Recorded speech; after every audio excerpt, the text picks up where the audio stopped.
even though it is virtually. I know you're out there somewhere, and I look forward to the day that we see each other in the hallway or in your classes. And please approach me and tell me your names so I can learn who you all are. But we welcome you to the school and to be a part of not only the school but the university. You have chosen a fabulous profession, and many opportunities await you as you continue your education and then become a practicing nurse.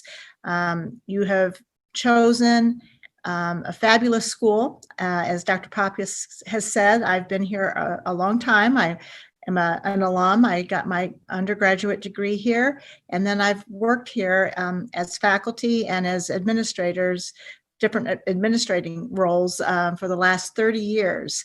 So I can tell you firsthand that this is an amazing school. We have amazing faculty. They're all great clinicians, and they will provide you with an excellent education.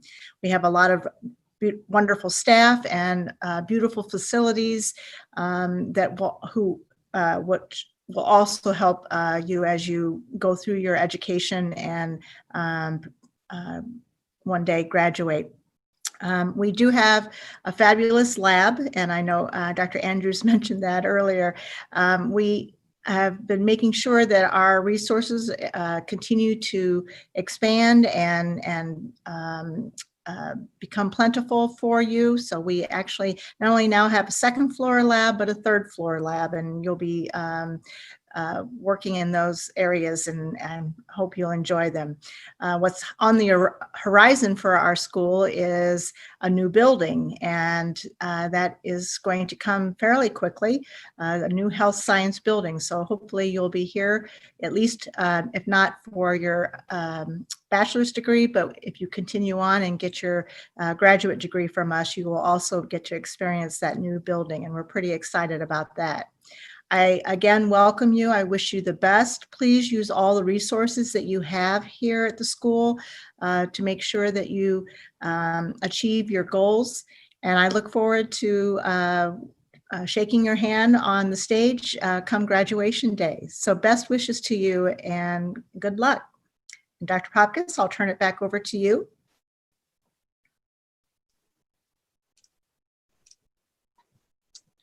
Thank you, Dr. Bernay. We're having a few technical problems with people out in the hinterlands, so I have requested another link be pushed out to them. Dr. Andrews, would you mind messaging Nikki Glick and ask her to push out the link to all panelists, or not all panelists, all participants, please, again? I'm worried that some may be in the same situation. Thank you. So back to our regularly scheduled program. Dr. Roberta Harrison, the Associate Dean and Associate Professor here in the School of Nursing, was not able to be with us this evening, but she sends her greetings. Dr. Harrison is responsible for the integrity of the curriculum in both the graduate and undergraduate programs, deals a lot with policy issues, and is a support for students in all of our programs. So her message here is welcome, and she looks forward to meeting you in person sometime that we're able to be on campus again together. Dr. Andrews, as she mentioned, introduced herself. She is also serving in the role of coordinator for the undergraduate programs. She's a tremendous help for me. This is a large student body in our school, and she assists me with lots of informational tasks, as well as coordinating our fellowship, helping us get information out about NCLEX and taking the licensure exam. When you get to that point, you'll spend a little time with her. She also teaches several courses in the graduate and undergraduate programs. Thank you, Angela. Thank you for being here this evening. And next on our agenda is Dr. Jerica Ampadu. Dr. Ampadu, also an alumni of SIUE. You know, I'm starting to feel old because both Angela was a student of mine, and Dr. Ampadu was a graduate student, I believe, when I started teaching here. But anyway, she's here tonight to talk to you about her oversight of the Student Nurse Achievement Program, the School of Nursing Diversity Committee, and her role as director of our Nurse Managed We Care Clinic. So Dr. Ampadu.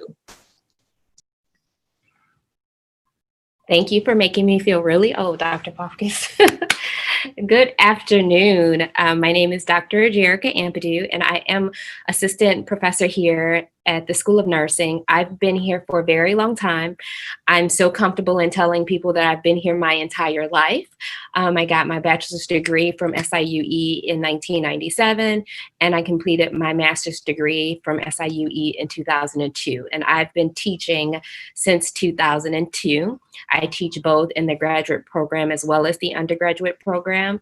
In the undergraduate program, I teach mainly med-surg, and right now I'm teaching community public health. So I may see you all when you're in your senior year. One of the reasons why I'm here to talk to you today is to talk to you about some of the activities that SIUE as a university, as well as the School of Nursing, activities that we are doing to achieve racial, social, as well as healthcare equity. So I'm going to talk to you a little bit about our diversity and inclusion initiatives. Next slide, please. So in order to ensure healthcare equity, SIU, the School of Nursing actually runs a nurse managed clinic, and I am the director of that clinic. And we provide primary care to diverse patients within the Metro East. We serve a very vulnerable population. We have a very diverse team. We work with a nurse practitioner. We do have a collaborating physician. We have a licensed clinical social worker, certified health coaches, as well as a pharmacist. And we come together as a team and we provide chronic care, chronic disease management, because a lot of our patients we see are very complex. They have multiple disease processes. And so that's our goal, is to ensure the underserved community receives health care that ensures that they are successful in what they do. And research shows us that despite your economic status, your educational level, there are disparities in healthcare for minority groups, and the only difference is based on race. And so we know that the only factor that's there is racism. So that's kind of one of the ways in which the School of Nursing is trying to combat that, is by providing culturally diverse healthcare to a population that's greatly in need. Next slide, please. So the next thing I'm going to talk to you about is the Student Nurse Achievement Program, and I am the director of that program. And the purpose of that program is to increase workforce diversity. And so we want to recruit and retain minority students from diverse backgrounds in order for them to go back to practice in their communities. Because research tells us that we receive better care by individuals who look like us. So as society becomes more diverse, we need to have more diverse nurses in the profession. So our program, we provide academic tutoring, especially in the pre-nursing aspect as well as the nursing aspect. We do a lot of tutoring in chemistry and anatomy and physiology. And then in nursing, we provide a lot of tutoring for our advanced courses, such as senior year and the med-surg. That's where we find that our students need a little bit more support. We also have a social support network, so we meet once a month. We will meet virtually, but outside of that, we meet together face-to-face, because it is a time of fellowship, and it is encouraging to sit and talk with people who look like you, who have some of the same interests as you. Students in SNAP, they have a peer mentoring network. So our senior and junior students pair with our sophomore and freshman students to provide that support, to let them know that, hey, this is really tough. Nursing is really tough, and this is what we did. And although Jerica talks at us, what she's telling you is actually really important. So kind of pay attention. So we have those peer mentors. We also have faculty mentors. School of Nursing faculty volunteer to mentor SNAP students to help them navigate the School of Nursing as well as university structures. We are a recognized student organization on campus. So if you're interested, you also can hold a leadership position in SNAP. So if that's something you're interested in, please email me. My email address is phil@siue.edu. And you can also find that on the faculty website on how to contact me, and I can forward you the information. Again, we want to target minority and disadvantaged students, and that is a very broad definition. So you can be a single parent, you could be first generation student. We turn no one away. So if you want to get more information, please email me. Next slide, please. Next thing I want to talk to you about is what SIUE as a university is doing, as well as the School of Nursing in general. So the Center of Student Diversity and Inclusion is a center specifically for students, and they provide a lot of programming centered around diverse students. So they host welcome receptions and Heritage Month, and actually you should have gotten a couple of emails regarding the welcome reception and inviting you to that. And it just requests that you RSVP. So on August 31st, we have a Hispanic and Latinx welcome reception. On September the 1st, we have the LGBTQIA plus welcome reception. September the 2nd, we have the Black student welcome reception. And then on September the 3rd is the Asian Pacific Islander welcome reception. And every month, the center actually does programming to support minority and diverse students. So what I just shared with you is just a snippet of what they have to offer. So please take time to visit that site, and you'll see kind of what we do every month to celebrate diversity. We also have the Office of Institutional Diversity and Inclusion, and the Office of Institutional Diversity and Inclusion is responsible for drafting the diversity plan for the entire university.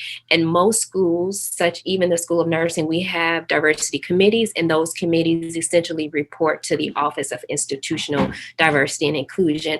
And it is a way of coming together and identifying various ways in which each unit is providing diverse programming for their students. One of the major events that is organized by the Office of Institutional Diversity and Inclusion is Diversity Day, and that day is October 15, 2020. I think this year it will be solely online, but it's a very good day. It's a day of celebrating diversity. So we have a parade of flags, we have diverse foods. It's a great celebration of diversity, and it is our 3rd year doing Diversity Day. But on the flip side, we celebrate diversity and we encourage diversity, but we also have a lot of work to do to become a more diverse, inclusive, and anti-racist campus. So we also have an anti-racism task force, and that is something that's newly developed. And the purpose of that task force is to create an anti-racist campus. And by doing so, we are looking at institutional racism and how policies and procedures have impacted students, faculty, and staff of color over the years.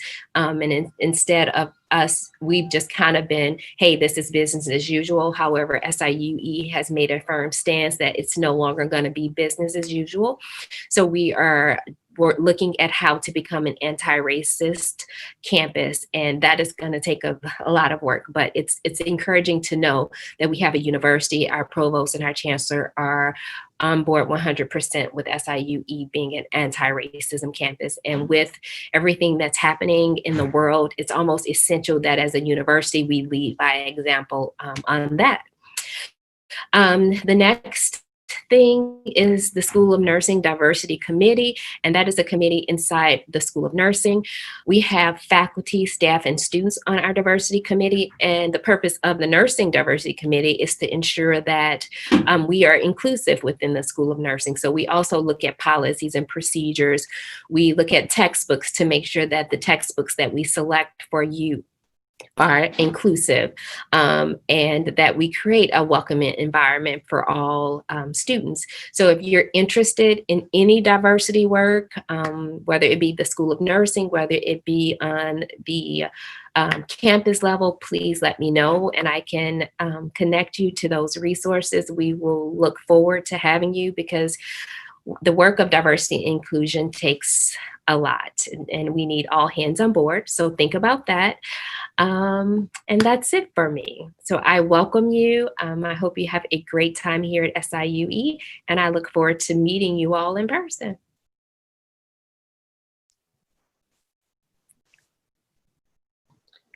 Thank you, Dr. Ampadu, and thank you for your tireless work on diversity and inclusion here on this campus, as well as your work on helping us, teaching us better about how to become an anti-racist campus. The next person I'd like to introduce is Dr. Stacy Skelton. She is the coordinator of student success here in the School of Nursing. She is a faculty member as well, teaching some of you, maybe not exactly you, but teaching in the 231 course as well as the senior level courses. Dr. Skelton oversees an important part of our program that is related to and incorporates the use of our standardized testing program called ATI. And she's here to talk to you a little bit more about that role and how she best supports you. Thank you. Dr. Skelton, it's all. Thank you, Dr. Popkis. Yes, my name is Dr. Skelton, and I've been a faculty member here at SIUE since 2016. I have enjoyed working with the students. I love our students as well as our compassionate faculty members, and I look forward to every year being at this orientation as well as helping students throughout the program. Like Dr. Popkis said, I actually teach in the 200, 300, and 400 level courses. And in addition to that, my voice is probably familiar.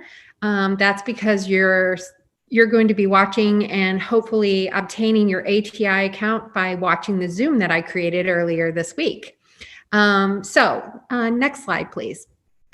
So I guess first, what we need to go over is what ATI is. The acronym actually stands for Assessment Technologies Incorporated, but we call it ATI. It's a little easier to say. And it is a product that is threaded throughout our curriculum.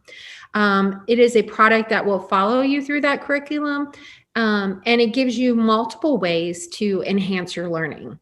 So you're going to be first learning a whole bunch of new concepts, and it's going to give you tutorials, videos, things to read. And so it's reaching out to different learner styles, but it also is and that's going to be through your assignments, but it's also going to be testing your knowledge. ATI calls their test assessments. So you're going to hear a lot about ATI assignments and ATI assessments. These assessments are given multiple stages throughout your learning. And the reason why you're going to be giving multiple tests is to, one, help you with learning how to answer and critically think through NCLEX style questions. But also it's going to let you know where your areas of strength are. And in nursing, we're really concerned about your areas of that you need improvement. And so these assessment alerts you as well as your faculty member to those areas that we need to work on improving. And then there are multiple ways through your textbook that your faculty is using in all of your courses. And then your expert faculty is there as a resource. But then there's also ATI to help you with that learning process. So throughout all of this, we're not looking for short-term memory. We're looking for that long-term memory that's going to help you make the best clinical judgments for your patients and become that expert nurse. Next slide, please. Okay, so the one thing that you might have already heard about in your N231 class are the ATI assignments and assessments. They have firm due dates. We don't accept anything late. So if you turn them in late, we're going to give you a 0 for that. I want to let you kind of know about the rationale behind that. So the rationale behind that is if you actually complete the assignments and the assessments and you do them on time, you're going to get 100% of the points. So what we found is that for student success, we find that it really takes you working through and becoming more organized, having already had a degree, I am sure you guys are very organized, and you probably already have a planner. If you don't have a planner, I would highly recommend that you get one. And we just find that that helps. One, the program moves very, very fast, so we can't have you getting behind. So we keep you, on target and on time. And then we also find that it helps you be very successful. Next slide, please. Okay, so as student success coordinator, myself and my new GA, Ashley, we are here to help you with any of your learning needs. So sometimes you might find that you're doing very well, and then the next semester, maybe there's a concept that you're having difficulty with. We are always here for you. We can go over anything that you would need, whether it would be study skills help or test taking. And so we are here for you, as in tutoring. We can do one-on-one, as well as, if you would prefer, we could gather a group together for group learning. And right now we're doing all of that on Zoom, but I wanted to make sure that, one, you have my phone number and email, but since Ashley can't be here today, you have her access to her email as well. Just a little bit about Ashley. She has her master's degree, and she's actually a nurse practitioner. And she is full of life and is so excited to get started to get to know each of you and help you with your learning. So please don't hesitate to reach out if you have any questions.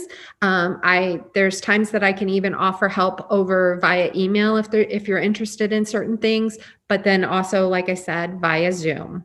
So I want to thank you for allowing me this time to talk with you tonight. And I'm going to hand this back to Dr. Popkis. Thank you, Dr. Skelton, and we're so glad to have your GA, Ashley Whitlock, on board, and I'm sure students will appreciate all the support that you and she will be able to provide them this year.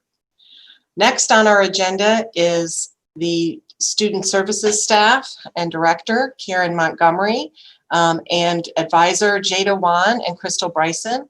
Crystal is not able to be here this evening with a family emergency, but I'm going to turn this over to Karen, and she's going to introduce herself and her staff and tell you a little bit about how to interact with your advisors. Thank you. Ooh. Hello, everybody. I feel I know this group so well already from helping them get into the program. So I hope to someday see you all in person very soon. But yeah, I'm Karen, and just a little background on me. I've also, like Dr. Ampadu, been here over half of my life. I started here as an undergraduate student and got my bachelor's degree from here, and I got my master's degree from here. And then I've been working here in nursing almost 30 years. I started in the records department and then bumped over to here in 1991. So been here a long time. So welcome again. It's great to be able to talk with you today. So just a few things. I want to introduce you to Jada Wan. So right now, like I said, I've been helping you get into the program, and I'm handing you over to Jada, who will be your advisor from now until you graduate. So Jada, I will let you introduce yourself. Hi, everybody. My name is Jada Wan. I am a new academic advisor. I just started this spring. I've talked to a few of you all, but like Karen said, she has mainly worked with you. I look forward to working with you as you guys progress through the ABS program. I am always here. If you have questions, please feel free to email me, to call me. I am going to be starting appointments. So I know if you're wanting to meet with me via Zoom, that is possible. I'm starting appointments September 16th. So, and you can sign up for those via Starfish. But like I said before, I'm excited for you guys to be here, and I look forward to working with you. Back to Karen. Thank you, Jada. So as far as advisors, Jada said you can make an appointment we do like for you to meet with your advisor once a month. And even though you all don't have to do general education requirements now, since you're a second degree student, it is still nice to touch base. So try to meet with her. Let's see, next month, we will start advising appointments for spring. She will be enrolling you in all of your nursing courses, so that's something you don't have to be concerned about. So right now there's 3 of us here in the department. Crystal, Bryson, some of you may have met with her before, talked with Crystal. She is now working with a different group of students. And then we're also in the process of hiring another advisor. So we hope to have someone on board here very shortly. Next slide, please. I also wanted to say that advisors, we're here Monday through Friday, 8 to 4:30. So please, if you want to come and make an appointment, you can do it via Zoom. We can do phone appointments. Jada can talk to you via email, whatever works best for you. Okay. Let's see, what else did I want to say? Oh, make sure you read your emails from anybody here from the School of Nursing, because they're very important. It's usually important information we're trying to get out to you. So please keep track with those. This slide talks about the student representatives and our committee service that our students can be involved with. And we do have different ABS cohorts and different undergraduate cohorts, and we like to have student representation. So next week, I will be sending out an email, and think about maybe if you'd like to get involved with being a student representative. It's not a huge time commitment for you.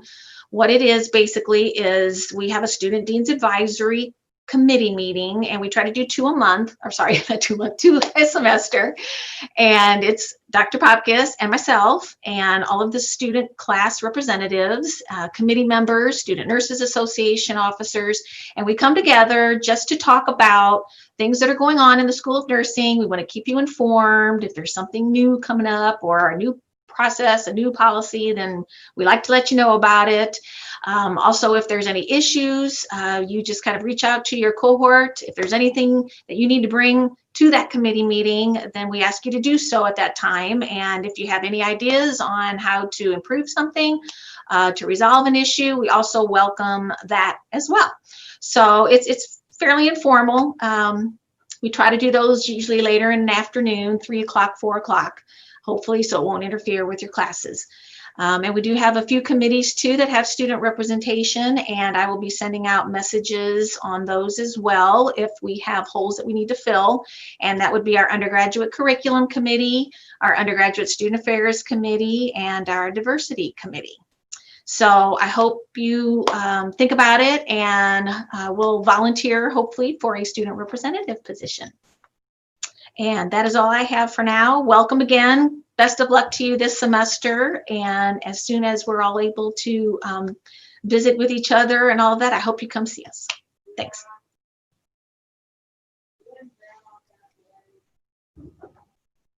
Back to you, Ann. Thank you, Karen. All right, I have a quick question. Let's see who's paying attention here. We'll do a quick poll. Assuming that my little click, there it is, my little clicker is launch polling. All right, who is your advisor in the School of Nursing? Is it Jada Wan, Crystal Bryson, Karen Montgomery, or you just aren't sure yet?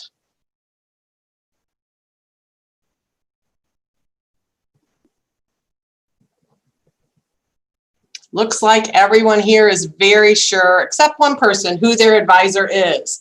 And so, yes, your advisor is Jada Wan. If you have a question, jwan@siue.edu, or you can reach out on Starfish. I don't know if we need to maybe in the chat, if you all don't know in the Q&A, if you all aren't sure what Starfish is, type in a question and we will try to cover that a little bit later. How about that? So yes, all the ABS incoming students will now have Jada Wan as their advisor. All right, now we have some things that I need to share with you. So I'm gonna talk for the rest of the time, try to make this a little bit interesting, but it's a lot of information. I will share the slides or post the slides in our undergraduate Blackboard site. I'm going to tell you about where that is in a little bit. So you don't have to take notes, but I do appreciate if you want to do that. If you want to listen carefully, these will be available to you probably by Monday. Some former students were asked things they wish they would have known when they were an incoming new student with us. Sorry about that. And they provided this insight. They say, communicate with your instructors. They care about your success. Spend time with faculty during virtual office hours. If you need help, don't wait. Dig in and understand the information. So in your case, the first semester of sophomore year, 240, 246, along with 231, is a tough semester.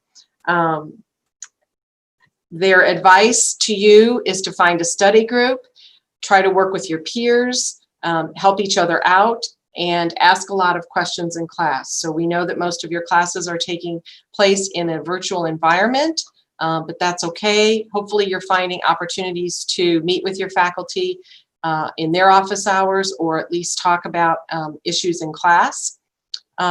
When you get into clinical, which will begin next semester, in the spring, treat each clinical day and each clinical experience as if it were a job interview, because many times our agencies are looking for you to become their future staff, and they want you to, they're sort of evaluating you, if you will, putting you in an interview position during your entire 8 to 16 weeks with them.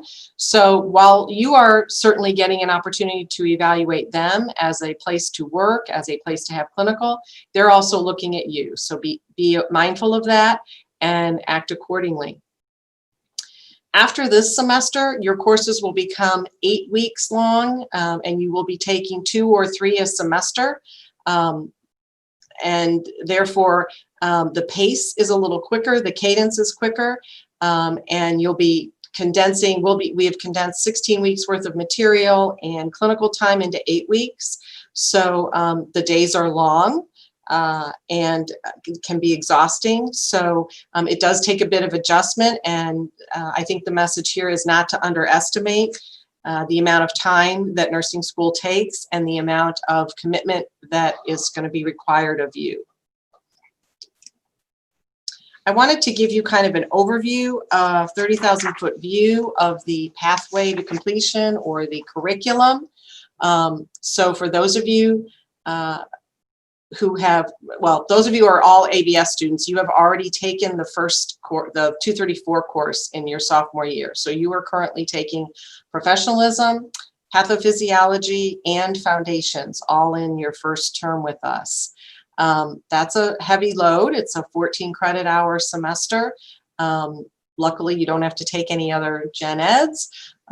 And so we understand that this is a lot of work. We understand that these courses are tough and that many of you are learning this terminology and this career as an alteration in your path. So please, again, use the resources that we're talking about today with Dr. Skelton to seek out help. Your faculty will also have resources for you in all of those courses to help you be successful. You all are committed to a summer in order to finish in 15 months, and your commitment in the summer is to take the 354, 355 care of the child and childbirthing families and the pediatric course. They are actually delivered over 5 weeks each in the summer, and I'll be providing you information about that, as will your advisors when you meet with them for your spring appointment. So again, need to plan for 4 long days in the summer and 1 shorter day, half day during the week, Monday through Friday, as you transition into that. And then in the spring, you will take 342 and 343. So it's a little bit different. Each of our junior clinical courses has a co-requisite pharmacology class. Its number is 341, and what I like to think of this as is 341A is the pharmacology class that is co-requisite with adult health. So it's A for adult.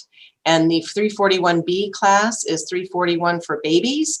And that pharmacology class is a co-requisite of maternal, child, birthing families, and pediatrics.